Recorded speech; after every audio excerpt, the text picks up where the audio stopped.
ittaqullaha wa qulu qawlan sadida yuslih lakum a'malakum wa yaghfir lakum dzunubakum wa may yuti'illaha wa rasulahu faqad faza fawzan 'azima. Rabbi shrah li sadri wa yassir li amri wahlul 'uqdatam min lisani yafqahu qawli. Allahumma anfa'na bima 'allamtana wa 'allimna ma yanfa'una.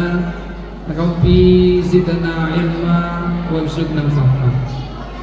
Allahumma inna nas'aluka ilman nafi'an wa rizqan thayyiban wa 'amalan mutaqabbalan. Allahumma inna na'udzubika min ilman la yanfa' wa min qalban la yakhsha wa min nafsin la tasba wa min du'a la yastajabu laha. Allahumma inna ala dzikrika wa syukrika wa husni ibadatik. Amma ba'd. Yang kami hormati Ketua Satuan KBIT Al-Uswah dan segenap ustadz ustazahnya. Ada ustadznya juga gitu Pak? Enggak ada ya? Ini fenomena nih Pak Sob. KBIT enggak ada ustadznya ya. Jadi tokoh panutannya ustazah dari anak-anak kita. Yang kami hormati Bapak Ibu sekalian, wali murid ya, wali murid KBIT Al-Uswah yang subhanallah fenomena juga ya, di mana-mana ibu-ibu yang menguasai. Ya, bapak-bapak dikuasai sama ibu-ibu. Nggak di rumah, nggak di luar rumah, yang berkuasa ibu-ibu. Baik, yang pertama tentunya kita bersyukur kepada Allah Subhanahu Wa Taala. Di pagi ini kita dipertemukan dalam sebuah majelis yang tadi sudah kita dengarkan bersama, lantunan ayat-ayat Allah. Ada banyak ulama, para salafus soleh menandakan, memberikan informasi kepada kita semuanya. Ketika kita pengen mengetahui apakah diri kita itu diajak bicara, diajak ngomong sama Allah atau tidak, untuk mendeteksi diri kita adalah lihatlah sejauh mana mata kita, telinga kita di hari itu berinteraksi dengan kalamullah Al-Quran Karim. Walaupun kita hanya mendengar, insya Allah itu juga bagian bahwasanya Allah telah mengajak ngobrol dengan kita. Allah telah mengajak bicara dengan kita. Maka barang siapa yang sering-sering diajak bicara sama Allah, maka pasti akan dituntun lisannya, dituntun matanya, dituntun telinganya.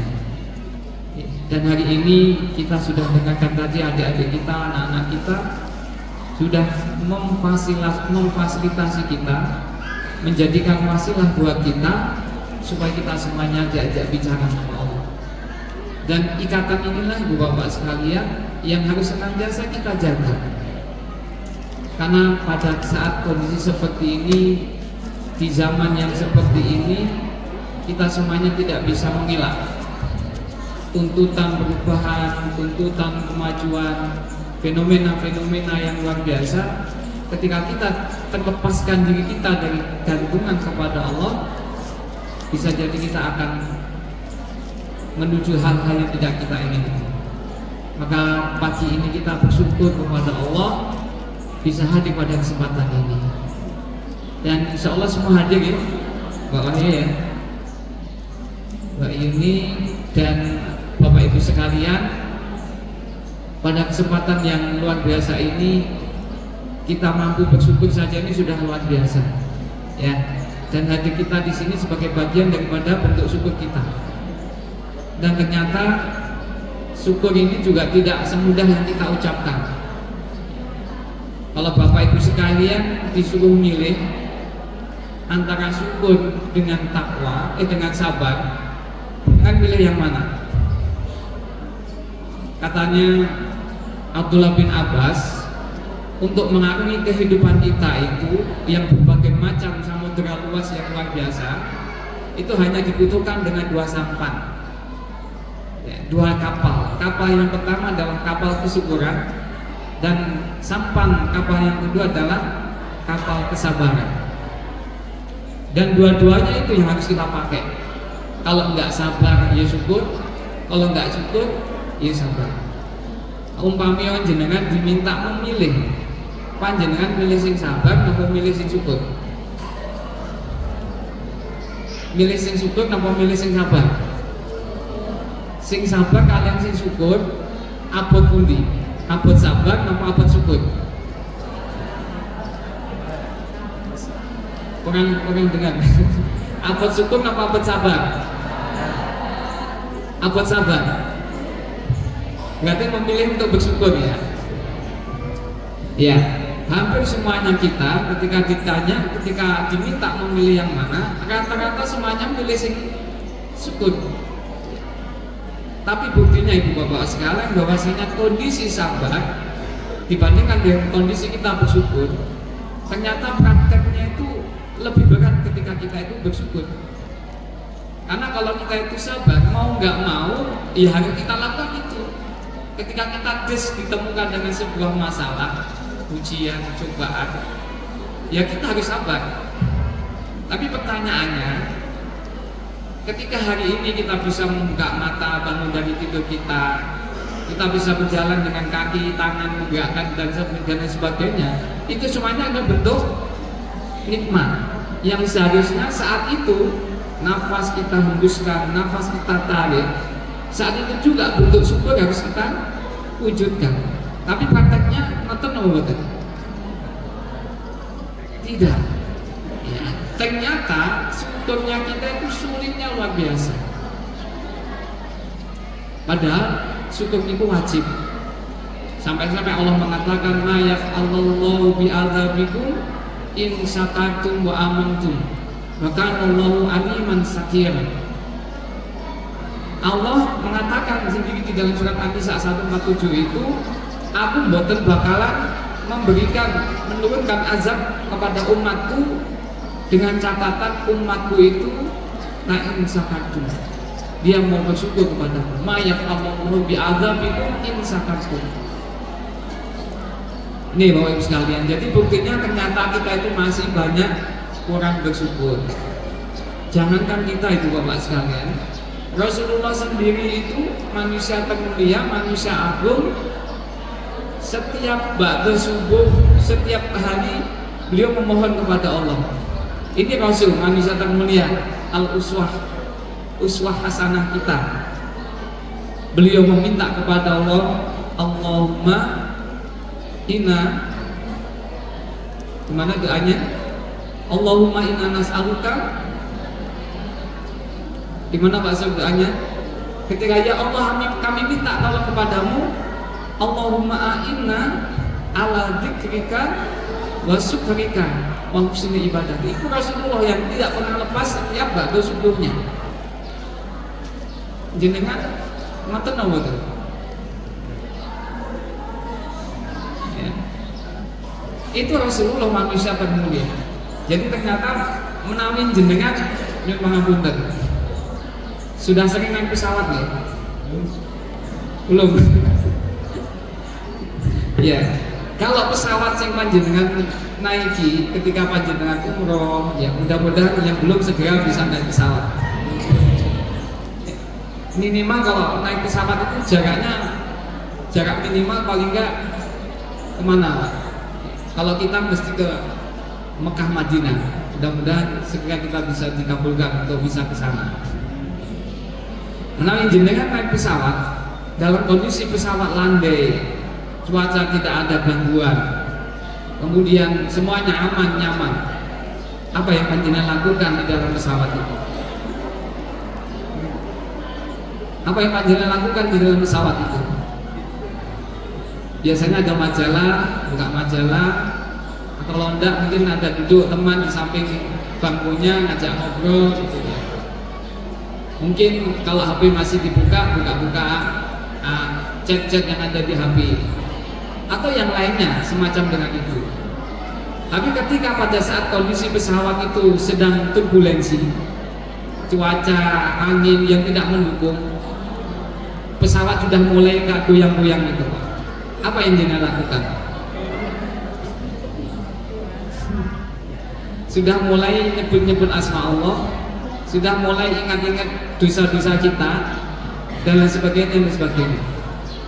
Itu bentuk bahwasanya ketika dalam kondisi nikmat yang banyak kita lupa kepada Allah, tidak melakukan wujud syukur kita kepada Allah. Tapi ketika kemudian kita itu mendapatkan sesuatu yang enak, yang nggak nyaman, baru kemudian kita sadar kembali kepada Allah. Ini ternyata saya mengingatkan, Allahumma a'inna ala dzikrika wa syukrika wa husna ibadatika. Jadi ternyata bentuk syukurnya kita itu harus terus kita lakukan. Kalau kita mau istirahat bersyukur, harusnya napas kita itu tidak beristirahat. Kita beristirahat dari menarik napas, kita beristirahat dari mengembuskan napas. Mampu nomor enggak? Bu. Ya, kalau nggak mampu berarti setiap saat kita harus alhamdulillahirabbil alamin dan seterusnya sebagai bentuk syukur kita kepada Allah. Itu yang pertama. Maka ibu bapak sekalian, para ulama mengartikan kalau syukurnya kita itu diterima oleh Allah, salah satu tandanya adalah Allah akan menyederhanakan keinginan kita, dan yang kedua Allah akan mencukupkan kebutuhan kita. Dua hal itu Bapak Ibu sekalian. Jadi kalau kita itu mau bersyukur kepada Allah dan syukur kita diterima oleh Allah, maka keinginan kita, namanya keinginan kan buat teman-teman kelas ini, nah, itu akan disederhanakan oleh Allah SWT. Kalau kita mau bersyukur kepada Allah. Mbak Yun berapa jam nanti? Ini baru mukadimahnya kelamaan. Ya, sampai jam 12 ya. Nah, saya teruskan. Jadi ternyata bentuk syukurnya kita diterima oleh Allah ketika Allah itu mau menyederhanakan keinginan kita. Panjenengan besok jam tangan yang regane 11 miliar, arloji yang harganya 11 miliar, sudah pernah tahu apa belum? Wonten apa mboten jam tangan senilai 11 miliar atau 19 miliar? Ya, ini jam tangan apa ini ya? Pak Suryani itu 1 miliar aja luar biasa ya. Ini 11 miliar hanya dalam bentuk arloji. Jadi kalau kita itu sering bersyukur kepada Allah, keinginan kita itu akan disederhanakan oleh Allah. Walaupun kita boleh memiliki cita-cita, memiliki sesuatu yang luar biasa, setinggi-tingginya, tapi kalau keinginan kita tanpa batas, tanpa dikendalikan, tidaklah kemudian akan terjadi kecuali kita akan dibingungkan yang nggak pernah akan menyelesaikannya. Kita akan terus memiliki angan-angan panjang yang tidak akan pernah tercukupi angan-angan itu. Dan kita akan disibukkan dengan sesuatu yang nggak pernah selesai. Kalau keinginan tidak dikendali, ternyata itu bisa dikendalikan dengan bentuk syukur kita kepada Allah. Maka ibu bapak sekalian, ibu-ibu menawi buka pakaian ngoten niku jilbabe saged diitung napa. Tapi tetap amat saya pengen nih jilbab sing kae, jilbab sing itu gitu ya. HP-nya itu sudah masih layak pakai, masih pengen juga pakai HP yang terbaru. Itu Bapak Ibu sekalian, ternyata begitulah biasanya syukur. Maka Allah mengatakan, lain sakatum ma'azilanakum wa lain kafartum inna adzabi lasyadid. Yang kedua, pada kesempatan ini tidak lupa senantiasa kita aturkan sholawat dan salam kepada uswah hasanah kita Rasulullah Muhammad SAW, juga kepada keluarganya, para sahabatnya, para pengikutnya, para tabi'in, tabi'in yang juga senantiasa mengikuti beliau. Mudah-mudahan kita semuanya juga diistiqomahkan untuk mampu beriktibar kepada sunnah-sunnahnya, yang insya Allah dengan seperti ini kita akan mendapatkan syafaatnya nanti di yaumul akhir. Ibu bapak sekalian, pada kesempatan peringatan Maulid Nabi ini, Rasulullah Muhammad SAW sebagai suri teladan terbaik buat kita, saya ingin mengawali dari sebuah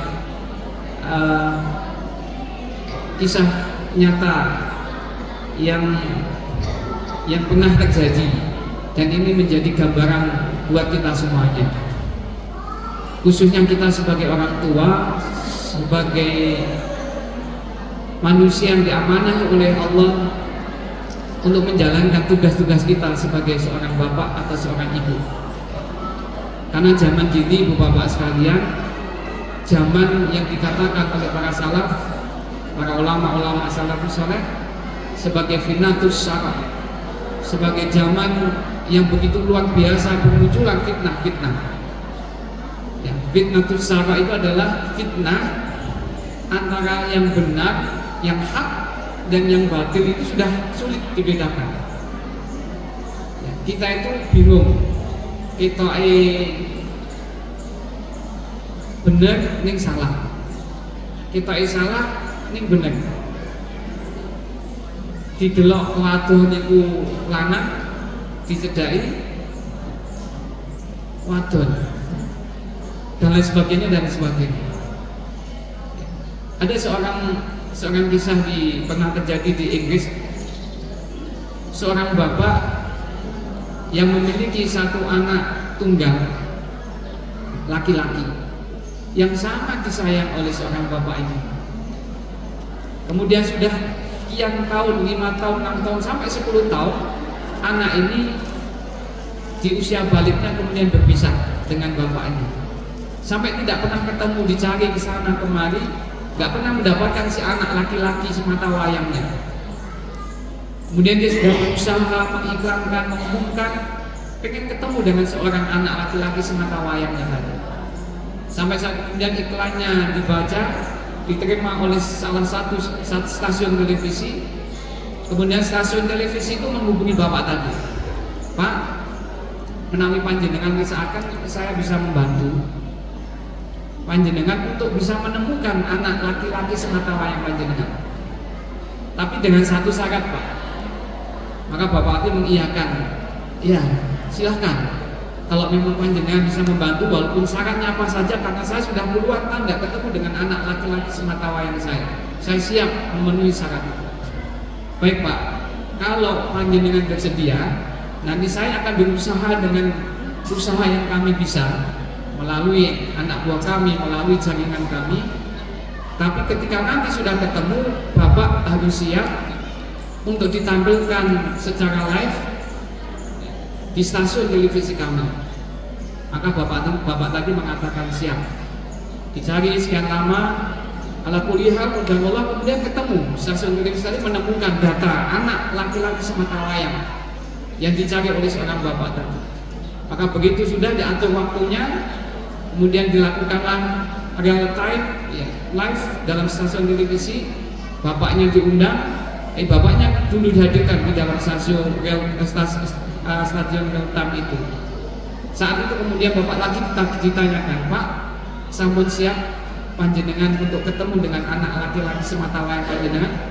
Bapak tadi mengatakan siap, karena saya sudah puluhan tahun tidak pernah menemukan anak laki-laki saya. Maka kemudian diatur, stasiun menyiarkan secara live, maka dipanggillah nama si anak laki-laki semata wayang tadi untuk masuk bertemu dengan bapaknya. Begitu kemudian anak laki-lakinya sudah nampak masuk dari seorang bapak, melihat dengan pandangan matanya, belum kemudian mendekat, maka bapak tadi tersungkur menangis sejadi-jadinya.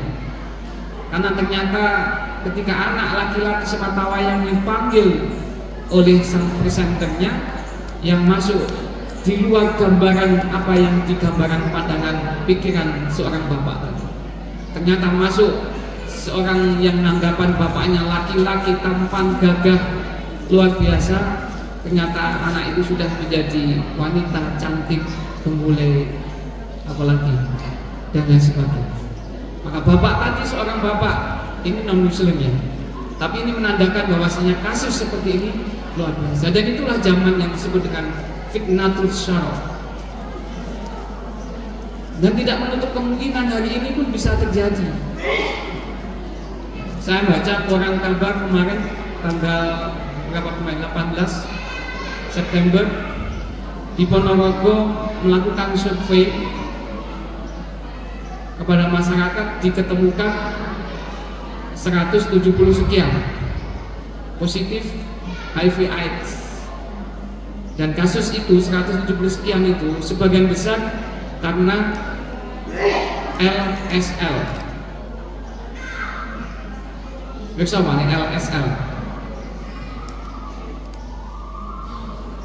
Bisa mas ini.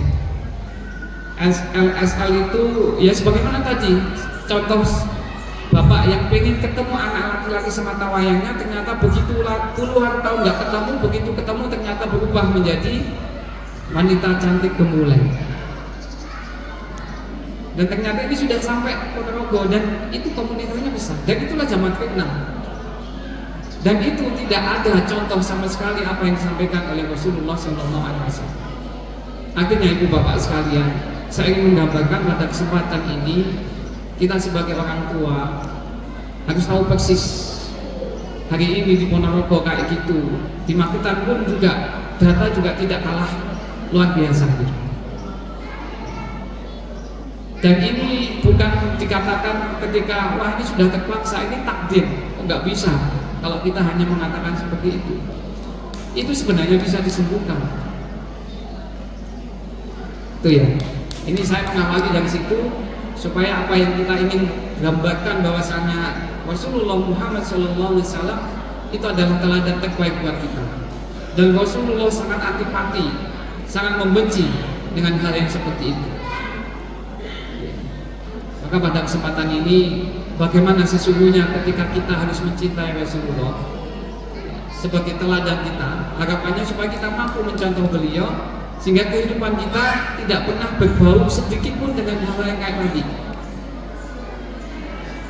Yang pertama, kata Abdullah bin Abbas, ya, Ibnu Abbas, beliau mengatakan bahwasanya ada 3 amal yang 3 amal ini tidak akan pernah diterima oleh Allah Subhanahu wa Ta'ala sampai kemudian seseorang yang beramal 3 amal itu menyertakan 3 amal pendampingnya atau 3 amal penyertanya.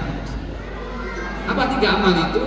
Yang pertama, seseorang yang melakukan sholat tidaklah akan pernah diterima sholat itu, kata Abdullah bin Abbas, kalau orang yang melakukan sholat itu tidak menyertakan, tidak melaksanakan amal zakat.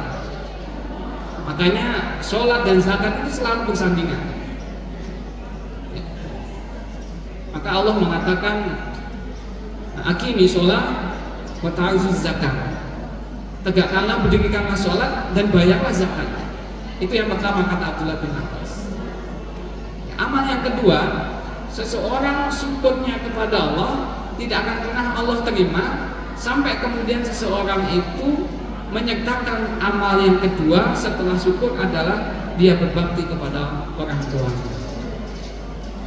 Lisan kita tidak pernah kering dari bacaan-bacaan syukur kita, hamdalah kita. Tapi itu tidak akan pernah Allah terima sepanjang kita masih menjadikan bapak ibu kita menangis, bapak ibu kita kecewa dengan kita. Syukurnya kita tidak akan pernah diterima oleh Allah Subhanahu wa Ta'ala.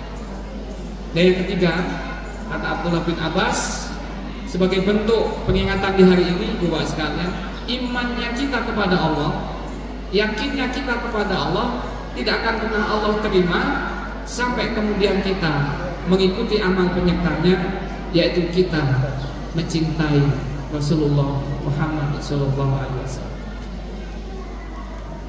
Akhirnya ketika kita itu memiliki yakin betul kepada Allah, makanya ketika kita diminta kesaksian, ya, bagaimana iman kita kepada Allah, cinta kita kepada Allah itu akan putus ketika kita tidak menyertainya dengan cinta kita kepada Rasulullah Muhammad SAW.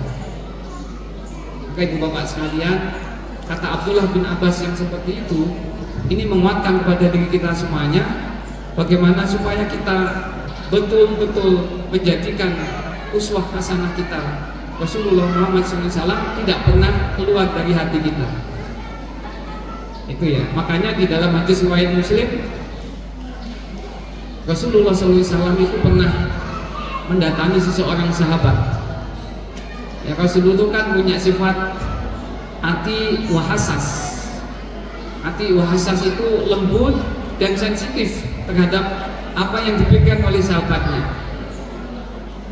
Maka seorang Rasulullah bertanya kepada seorang sahabat yang saat itu mendekat, datang kepada Rasulullah, "Ya fulan, kita jenengan kok lagi mikirin masalah?" Ini seorang Rasul, salah satu bentuk uswah. Kalau Mbak Yuni mungkin dengan teman-temannya, ketemu sama teman-teman ustazahnya pun kita ya, ustazah ini seneng, nopo lagi kecewa. Rasulullah juga demikian lembut dan hassas, sensitif, peduli kepada seseorang sahabat. Maka Rasul menanyakan, "Wahai fulan, kita jenengan kok ono masalah? Jadi apa tuh masalah jenengan?" Maka tadi kemudian sahabat yang ditanya Rasulullah menjawab, "Ya Rasulullah, tidak ada pikiran macam-macam apa yang ada di dalam benak saya. Tapi saya hanya berpikir, hari ini saya bisa ketemu panjenengan. Pagi setelah saya sholat subuh, saya bisa melihat wajah panjenengan. Kemudian nanti ketika saya sudah bekerja, sore hari di masjid, saya bisa kembali bertemu melihat wajah panjenengan. Begitu setiap hari saya lakukan, saya akan bertemu melihat wajah panjenengan. Tapi ya Rasulullah, ketika saya nanti mati, panjenengan wafat, pasti panjenengan akan diangkat oleh Allah di tempat yang tertinggi, di Jannatul Firdaus Al-A'la. Tapi kami belum tentu untuk kemudian mendapatkan surga. Kalaupun bisa mendapatkan surga, tidaklah kemudian akan satu tempat dengan panjenengan. Ya Rasulullah, kemudian sampai kapan nanti ketika saya sudah mati panjenengan sudah wafat, mintakanlah, doakanlah supaya saya tetap bisa melihat wajah panjenengan, supaya saya tetap bisa bersama panjenengan. Maka Rasulullah kemudian tidak bisa menjawab Bapak Ibu sekalian atas pertanyaan, keluhan, masalah yang dipikirkan oleh seorang sahabat. Ini yang kemudian dipikirkan oleh Rasulullah. Rasulullah diam, nggak bisa menjawab. Kemudian Allah yang turun tangan. Allah yang kemudian memberikan jawaban kepada pertanyaan dari seorang sahabat. Di surat An-Nisa ayat ke-69 itu Allah turunkan asbabun nuzulnya karena itu. Sahabat bertanya kepada Rasulullah, "Ya Rasulullah, jangan halangi kami untuk berjumpa kembali dengan panjenengan ketika kami sudah meninggalkan dunia ini." Maka Allah menjawab, "Wa may yuti'illaha wa rasulahu fa ulaika," barang siapa yang beriman kepada Allah dan beriman kepada Rasulullah SAW, wa ulaika ma'alladina an'amallahu ilaihim minan nabiyyi was-siddiqina wasyuhada'i was-solihina wa ulaika rafiqun. Jadi Allah menurunkan kabar barang siapa yang seseorang mencintai Allah, mencintai Rasulullah sallallahu alaihi wasallam, fa ulaika ma'alladina an'amallahu ilaihim, maka dia nanti akan bersama minan nabiyyi was-siddiqin wasyuhada was-solihina wa ulaika wa hasuna ulaika rafiqah. Dan itulah teman-teman yang terbaik. Itu jawaban Bapak Ibu sekalian ketika seorang sahabat takut ketika nanti sudah meninggal mboten bakalan kepanggih mulai kalian Rasulullah. Ternyata Allah yang turun tangan di surat An-Nisa ayat 69. Kalau engkau cinta kepada Allah, engkau ikuti cinta kepada Rasulullah, maka engkau nanti akan bersama dengan para nabi, para syuhada, para siddiqin, para solihin, dan itulah sebaik-baik teman. Ini Ibu Bapak sekalian, kalau kita nanti pengen kepanggian balik, karena kita semuanya itu kan tidak adalah kita jalan untuk ketemu kepada Allah kecuali kita lewat Rasulullah Muhammad SAW. Maka bagaimana kemudian kalau kita itu pengen ketemu sama Rasulullah, apa yang kita harus lakukan? Tentunya Ibu Bapak sekalian, kita tidak boleh satu ya, ketika kita mengingat bagaimana kisahnya di zaman Muawiyah ya, ada salah seorang dia baik mencintai Rasulullah, dia patuh taat pada orang tuanya. Saat itu si fulan tadi sedang kebingungan karena orang tuanya sedang sakit keras. Pada saat kondisi orang tuanya sakit keras, dia harus berhutang ke si A, ke si B, ke si C, ya, sampai kemudian hutangnya itu numpuk untuk mengobati orang tuanya senilai 500 dinar, bukan dirham. Jadi kalau 500 dinar itu pinter maksud. Kalau dinar itu mata uang emas ya. Kalau emas hari ini saya lihat kemarin kurang lebih di kisaran angka 54 ribuan. Kalau 1 dinar berarti 54 ribu rupiah dikuruskan 500 dinar kali pinter. 500 kali 50 ribu saja lah. Pinter bu. Kita masuk lah.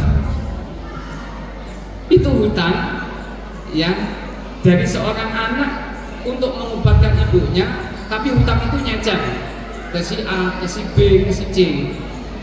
Ala kulli hal qadarullah, ternyata ketika sudah diberikan, diupayakan untuk meminjam ke sana kemari, Allah pastikan ternyata ibunya meninggal.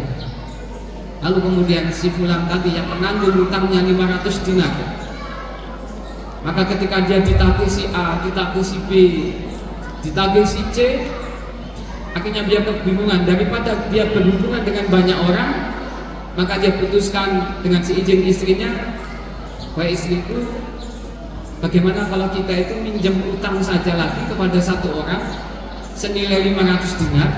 Nanti yang satu orang meminjam kita 500 dinar itu cukup, kita hanya berhubungan dengan itu. Sedangkan orang banyak yang kita hutang itu kita tidak lagi, karena sudah kita lunasi. Istrinya membolehkan, dia hubungi kepada satu orang teman karib kerabatnya yang sangat dekat dengan dia. Maka kemudian ala kuliah singkat cerita dipinjami itu 500 dinar. Kita guys, ketemu bukan 500 dinar. Intinya oke lah ya. Lalu 500 dinar, 500 gram emas gitu ya. Kemudian bapaknya setelah dihubungi, si fulan yang dipinjami tadi juga kaget, kok banyak banget kau minjam kepada saya. Iya, karena saya harus membayar itu. Singkat cerita kemudian sudah yaudah saya pinjami, tapi sekian bulan harus kau balikan. Hanya begitu jatuh tempo tidak kembali juga.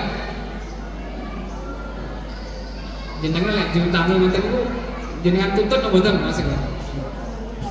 Sama.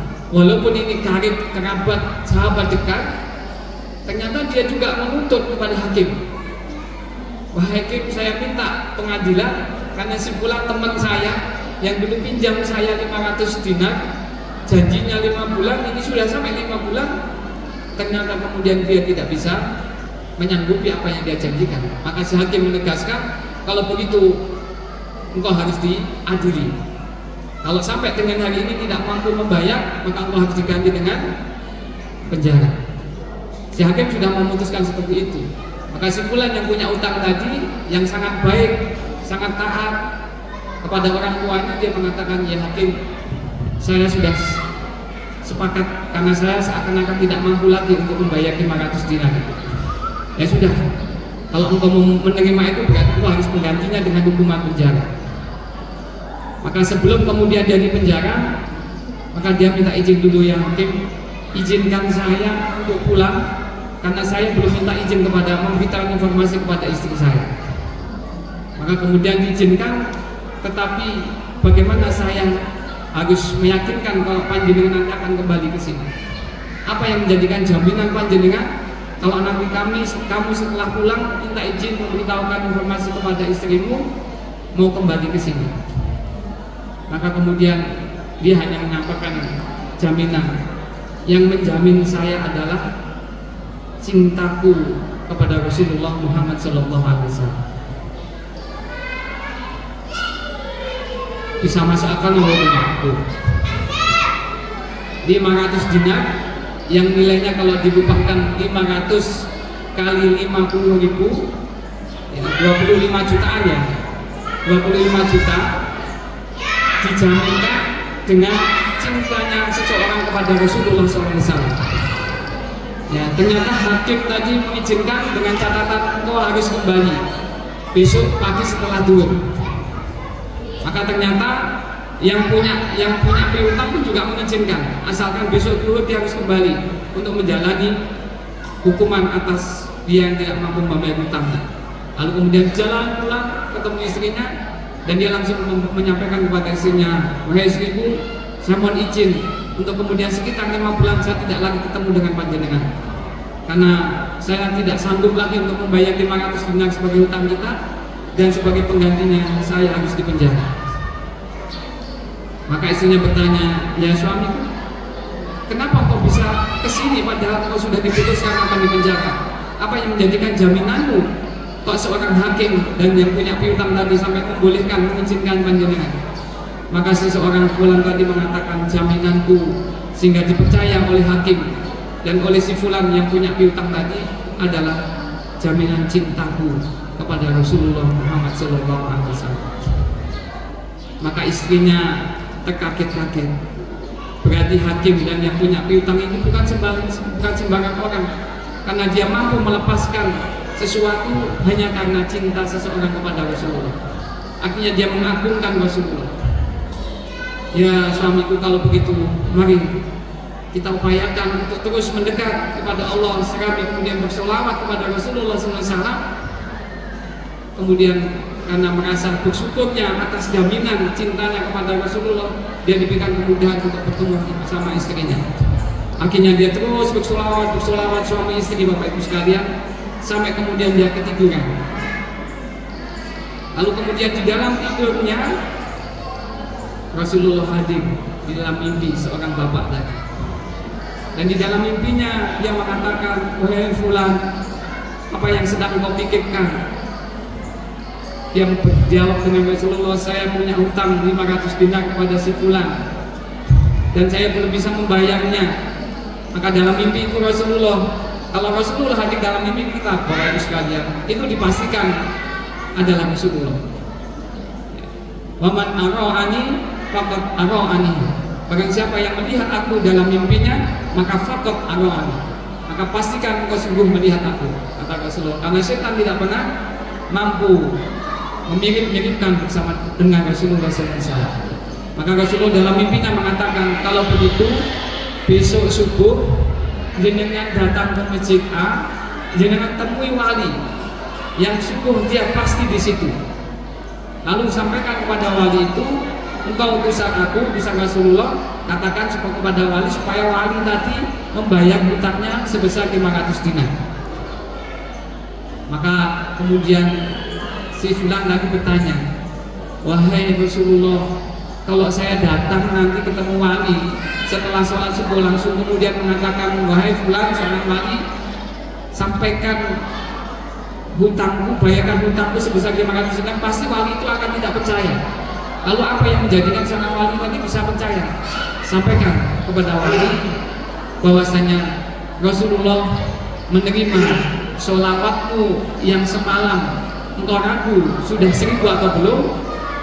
Ternyata Rasulullah sudah menerima bahwasanya sholawat yang kau lakukan tadi malam sudah genap 1000 kali.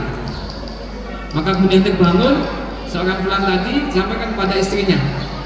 Lalu kemudian menyatakan, ya kalau begitu segera subuh datang ketemu sama si wali yang setiap subuh datang ke situ. Maka seorang fulan yang punya hutang tadi menyampaikan kepada wali, ya wali, saya bertemu pada panjenengan. Wali menanyakan, siapa kamu? Saya utusan Rasulullah untuk menyampaikan kepada panjenengan pesan dari Rasulullah. Bagaimana saya harus yakin bahwa saya panjenengan utusan Rasulullah? Iya, Rasulullah berpesan supaya panjenengan membayarkan hutangku sebesar 500 dinar.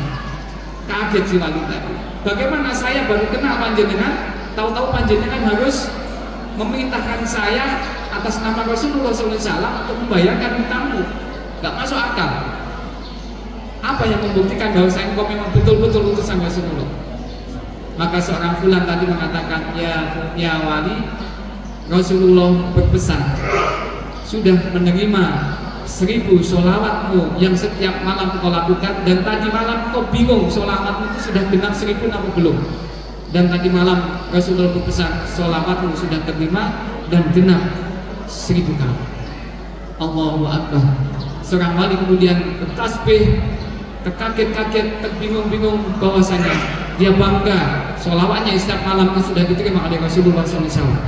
Lalu apa yang dilakukan oleh seorang wali tadi? Baik fulan, kalau begitu saya akan bayarkan 500 dinar ini untuk membayar hutangmu, dan 500 dinar ini untuk kebutuhanmu dengan keluarga. Baru kemudian dia kembali langsung menuju kepada hakim sebelum sampai zuhur tiba. Ketika sampai di hadapan hakim, hakim sudah bingung, ini itu sudah mau selesai. Si fulan nggak datang-datang. Ternyata kemudian datang, si hakim sudah mundang-mandir takut. Maka kemudian sudah datang, baru kemudian dipanggil sini. Ya maaf hakim, saya sudah agak terlambat. Kemudian ini saya sudah bayar 500 dinar untuk kemudian membayar hutangmu. Maka si hakim mengatakan, sudah nggak perlu kamu membayar hutangmu, tapi ini justru saya akan memberikan 500 dinar. Sudah saya bebaskan, saya berikan 500 dinar, kau berikan untuk membayar kepada yang punya piutang. Maka si fulan yang punya utang tadi bingung, bagaimana hakim kau bisa melakukan seperti ini? Iya, karena tadi malam saya bermimpi ketemu Rasulullah SAW. Dia mengatakan kepadaku, wahai seorang hakim, ada seseorang yang kau sedang akan putus karena punya utang 500 dinar. Kalau engkau mampu membebaskan membayar hutang 500 dinar itu, maka akan aku mudahkan urusan menanti di akhirat. Maka hakim langsung bingung, terkaget-kaget. Dia berniat untuk memberikan 500 dinar kepada si fulan. Sudah berapa dinar uangnya? Punya hutang 500 dinar, ketemu wali dikasih 500.000 dinar, ketemu hakim ditambah lagi 500 dinar. Sudah 1.500 dinar. Dia pegang si fulan. Lalu kemudian dia sudah bayar itu, ketemu sama si punya piutang. Si piutang kemudian ketemu di jalan, mau kemana ya fulan? Saya mau ke tempat untuk membayar hutang saya. Sudah, saya bebaskan hutangku, dan saat ini aku akan berikan 500 dinar untuk kebutuhan. Karena apa? Tadi malam saya juga ketemu dalam mimpiku, ketemu Rasulullah SAW. Karena Rasulullah menyampaikan bahwasanya kalau saya bisa membebaskan piutangku, maka aku akan mudahkan urusan-urusanku nanti di akhir. 2.000 dinar dipegang tangan, padahal sebelumnya dia punya utang 500 dinar. Pertanyaannya, kinten-kinten hal kayak gini masih bisa terjadi sama panjenengan, oh betul? Yang ngono utang-utang barengan gitu ya. Kinten-kinten bakalan bisa terjadi nama betul. Ya, ini terjadi di zaman Muawiyah yang jauh dari zaman Rasulullah SAW. Sunnah Rasulullah itu akan tetap terus berada. Maka ibu bapak sekalian, pada kesempatan yang luar biasa ini, yang pasti kewajiban kita ketika kita mau mendapatkan cintanya Rasulullah SAW, yang pertama kita wujudkan cinta kita kepada beliau. Jangan pernah putus sholawat kita kepada Rasulullah SAW. Kinten-kinten sholawatipun jenengan kula saben dinten ping pinten? Sudah rutin apa belum? Ini bentuk cinta ya. Bentuk cinta itu kan kita nyebut-nyebut nama seseorang yang kita cintai. Kalau bapak cinta kepada ibunya itu bendita nyebut namanya ibunya nomor betul. Tidak disebut-sebut malah ibu ya, astagfirullahaladzim gitu ya. Ya, karena bentuk cinta ketika kita mungkin dulu belum punya pasangan gitu ya, begitu disebut nama calon kita itu sudah nggak karu-karuan sifat kita. Sama, salah satu bentuk cinta kita kepada Rasulullah SAW adalah kita mendoakan, memuliakan Rasulullah dengan bersolawat kepadanya. Solawat yang mana? Ya minimal bagaimana dicontohkan oleh Allah, oleh Rasulnya kepada kita, solawat yang kita pakai di dalam sholat-sholat kita. Sholat Ibrahimiyah, sholawat Ibrahimiyah. Itu Bapak Ibu sekalian. Jadi si fulan tadi sampai 1000-an kali gitu ya, dan seterusnya. Itu menjadikan yang pertama yang kita lakukan. Jangan pernah berhenti dari sholawat kita setiap hari. Karena Allah sendiri yang memerintahkan. Innallaha wa malaikatahu yusholluna 'alan nabi. Wahai orang-orang yang beriman, sesungguhnya Allah dan para malaikat itu bersolawat kepada Rasulullah SAW. apalagi kita ibu bapak sekalian, ya. Pastikan di dalam zikir-zikir maksurat kita minimal pinten ibu di pagi hari itu Pak Eko selawat Allahumma sholli ala sayyidina Muhammad wa ala ali sayyidina Muhammad dan seterusnya itu, ya. Dilepas sholat kita minimal 10 kali di dalam zikir kubronya kita pagi hari. Coba kalau kemudian kita tambahkan, dan ini bentuk bagian daripada menjaga lisan kita. Jenengan menawi pas sepeda atau mobilan atau niko, biasanya sing jenengan lakukan dengan lisan pun apa Bapak Ibu sekalian, ya. Di Mas Wisku ono biasanya nek pas omah kita ning toko nanti lah sambil nyetir mobil biasanya apa yang dilakukan Mas? Ya, ternyata Bapak sekalian itu kan waktu, ya. Kalau saya ya Mas Pati Magetan itu kurang lebih 20 menit ya. Itu 20 menit itu kalau dipakai sholawatan penting sholawatan. Tapi biasanya yang kita lakukan pas sepeda motoran, pas mobilan itu apa? Nyanyi apa sholawatan? Apa ngalamun? Itu kan bentuk akhlak kita sebenarnya. Untuk menjaga bagaimana lisan kita itu selalu basah dengan hal yang demikian. Karena sholawat itu bukan untuk Rasulullah, bukan untuk Allah, tetapi untuk kita sendiri. Walaupun Rasulullah itu nggak perlu kita muliakan, sudah mulia di hadapan Allah. Tapi ketika kita bersholawat kepada Rasulullah, itu akan kembali kepada diri kita. Itu bentuk kita apa? Untuk mencintai Rasulullah. Yang pertama, senantiasa kita jangan pernah lupa untuk bersholawat dan kita banyak-banyakin sholawat kita. Bapak sekalian, kalian masak di mboten nopo. Lek masak itu biasanya pinten jam? Pinten menit? Lepas masak ngajak-ngajak sayur ngoten niku sing dilakoni napa dengan lisan? Napa Bu? Ya, minimal istighfar lah ya. Astagfirullahaladzim, astagfirullahaladzim. Dan itu yang akan memungkinkan diri kita semakin dekat kepada Allah melalui Rasulullah. Dan yang kedua, tidak cukup di situ Bapak sekalian. Apakah perlu hanya sholawat? Nggak perlu. Kalau bapak cinta kepada istrinya, bolak-balik kok nyebut nama istrinya gitu ya. Di kondisi Pak bolak-balik kok nyebut namaku, ya kalau cinta jenengan, ya terus transferan di, ya kan aku tak sebut-sebut nama jenengan. Ya ribuan kali disebut nama istrinya, tapi nggak ada upaya-upaya yang lain. Ya istrinya juga bisa muntah-muntah juga. Anda cukup hanya kemudian bersolawat kepada Rasulullah SAW. Tapi yang kedua yang harus kita lakukan adalah ittiba'ur Rasul. Kita mengikuti apa yang diperintahkan oleh Rasulullah SAW, apa yang dicontohkan oleh Rasulullah Muhammad SAW. Terakhir pertanyaannya, kinten-kinten kula jenengan sami sampun mengikuti Rasulullah napa dereng? Sampai dengan hari ini usia kita sudah mendekati angka 40, angka 50. Sudah mengikuti uswah hasanah kita napa belum? Laqad kana lakum fi Rasulillahi uswatun hasanah. Sudah napa belum Bapak Ibu sekalian? Supaya kita meminta kepada Allah, ya Allah berikan aku ilmu yang bermanfaat, ilmu yang nafi.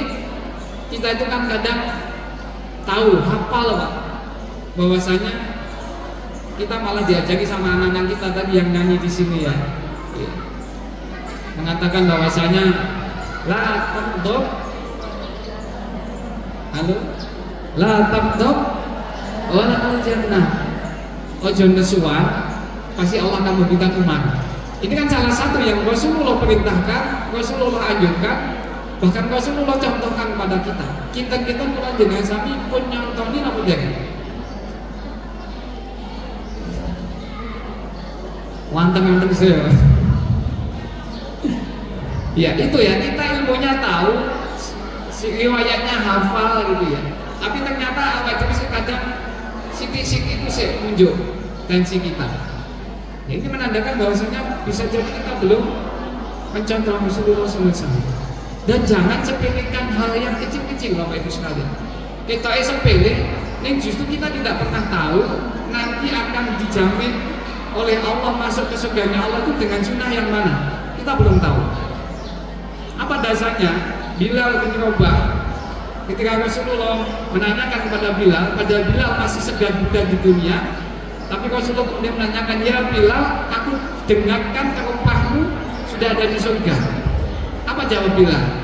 Ternyata yang dijawab Bilal bukan amal jihadnya ketika ditindih batu dengan mengatakan akad, akad, akad, bukan azan yang setiap saat dia lakukan, bukan itu yang dia katakan. Ternyata dia mengatakan, Bilal, ya Rasul, saya tidak punya amalan apa-apa, cuma saya senantiasa menjaga wudhu. Ketika saya berhadas, saya salah langsung ambil wudhu dan kemudian sholat 2 rakaat. Kata Rasulullah, inilah yang menjadikan asbab Allah menjadikan terompahmu sudah di tengah di surga. Jangan sepelekan dengan masalah sunnah, walaupun itu kecil, walaupun itu sepele. Contoh saja mungkin yang kecil. Biasanya kalau jenengan sami kan motong kuku tangan kita dan kaki kita nih. Sudah mengikuti sunnah Rasulullah atau belum? Halo. Bagaimana Rasulullah memotong kuku tangan dan kuku kaki beliau? Sudah mengikuti apa belum? Hal yang kayak gini, Pak, kadang kita lupa. Padahal uswah hasanah kita. Tidak saja kemudian yang harus tercantum di dalam hadis Rasulullah yang kita kemudian anggap luar biasa, tapi hal yang sepele seperti ini juga kita bisa lakukan. Karena kita tidak tahu dijamin masuk surga dengan sunnah-sunnah mana yang kita lakukan. Jadi kalau Rasulullah itu memotong kuku itu kan dimulai dari mana? Dimulai dari mana? Rasulullah tidak pernah memulai dari yang kiri. Rasulullah memulai dari yang ini, telunjuk, dari tengah, jari manis, kelingking, baru ke sini, ke kiri, sini sampai ke sini. Baru kalau kaki dari kelingking sampai ke kelingking yang kiri. Sampun ngoten apa aja? Ini ternyata salah satu untuk mendapatkan cintanya Rasulullah, yang ketika nanti Rasulullah menunggu di hautnya, di telaganya Rasulullah, di telaga Kautsar, Rasulullah akan menerima kita, menunggu kita.